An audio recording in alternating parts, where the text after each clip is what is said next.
నిజంగా నా అదృష్టమే. ఏ కుల సంఘానికైనా పాటలు చేసి ఆ కుల సంఘం నుంచి నేను ఆ ప్రేమను పొందినటువంటి పరిస్థితులు ఉన్నాయి.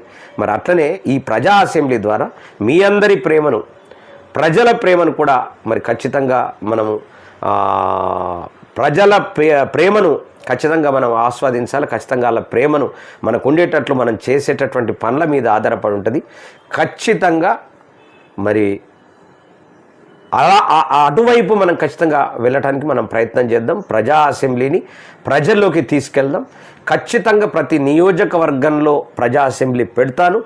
డెఫినెట్గా ఆ నియోజకవర్గ నా మన వికేఆర్ టీవీ ప్రజా అసెంబ్లీలో పాల్గొనే ప్రతి ఒక్కరు కూడా అక్కడ కనెక్ట్ కావాల్సినటువంటి పరిస్థితి ఉంటుంది. వాళ్ళే నాకు గైడ్ చేయవలసినటువంటి పరిస్థితి ఉంటుంది. వాళ్ళే నన్ను ముందుకు తీసుకుపోవాల్సినటువంటి పరిస్థితులు కూడా ఉంటాయి. అలాంటిది వస్తుంది డెఫినెట్గా 19